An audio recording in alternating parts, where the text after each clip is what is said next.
Proposer un dialogue expose la méthode générale pour établir un dialogue avec son application au passage de la petite fadette que nous avons vu précédemment.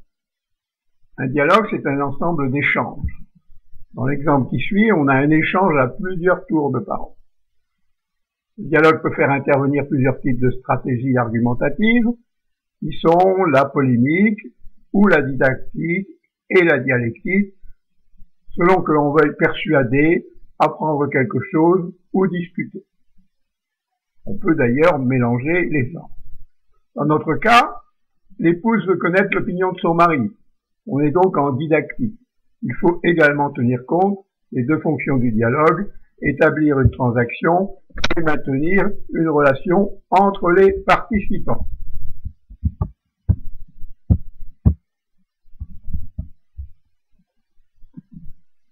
Le contexte.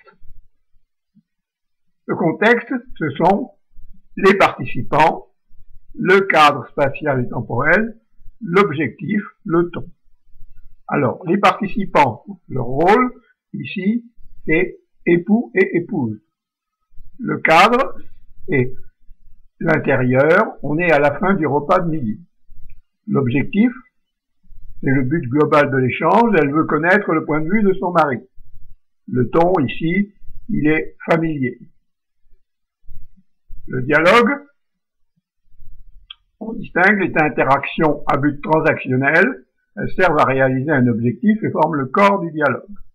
Les interactions à but relationnel, elles confirment et maintiennent du lien social entre les personnes. Ce sont les séquences d'ouverture et de fermeture du dialogue. Alors, la nature de l'objectif. Selon le cas, on va avoir une stratégie argumentative différente.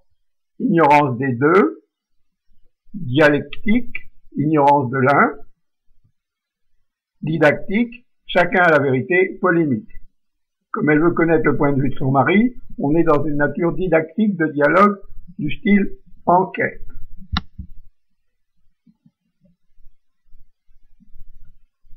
Maintenant, on va rechercher les thèmes du dialogue. Et on va utiliser la méthode QQ au QCPP.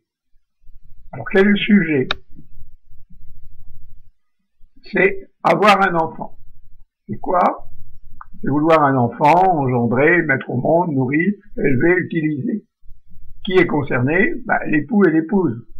Où est-ce que ça se passe? À la maison. Quand? Quand la femme peut donner la vie. Après, elle ne le peut plus. Comment? Eh bien, ça commence par vouloir un enfant, l'engendrer et le mettre au monde. Pourquoi? Quelle est la cause? Eh bien, pour ces genres de personnes, le besoin, c'est assurer la vieillesse, la main-d'œuvre et, d'une certaine manière, la richesse de l'exploitation. Pourquoi conséquence? Eh bien, en conséquence, il faudra nourrir les enfants, les élever, et pour cela, avoir du bien. Maintenant, on va classer les réponses aux questions. On va avoir, donc, en gros, élever, main-d'œuvre, assurance vieillesse, enfantement, possibilité de maternité, le bien.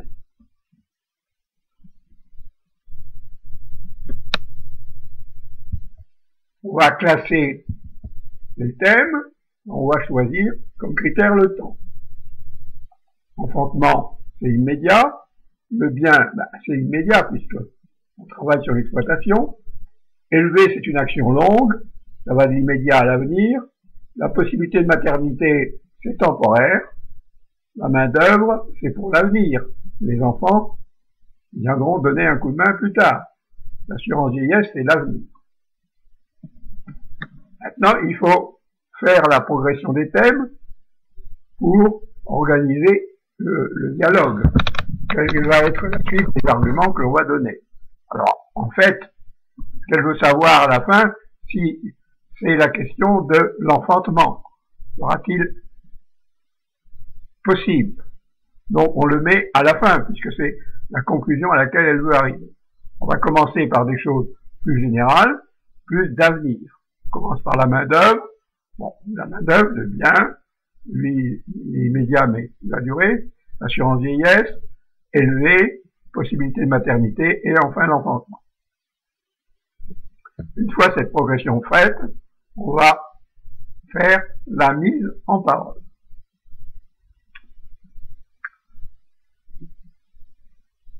Mise en parole des thèmes.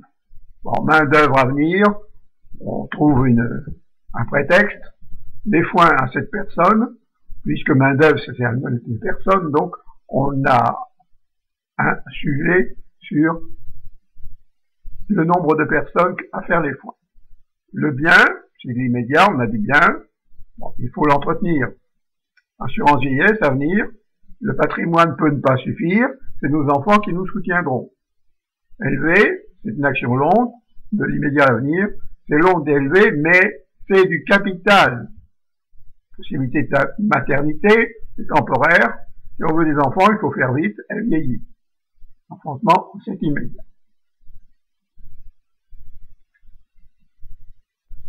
Maintenant, on va faire le dialogue et on va le modaliser, c'est-à-dire qu'on va donner les attitudes des personnages et qui correspondent à chacune des répliques.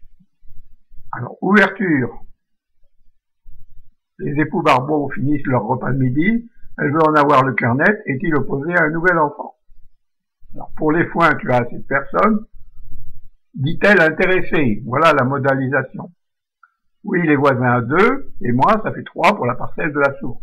Dit-il, confiant. Tu replanteras le champ de la douillère, elle, interrogative. Non, je l'ai laissé en jachère pendant 1 an. Affirmatif. Dans le corps du dialogue, on rentre un peu dans le sujet. Tu as raison, notre bien, il faut l'entretenir. Et si ça suffit pas, c'est nos enfants, notre soutien plus tard. C'est long d'élever 3 enfants, dit-il, hésitant.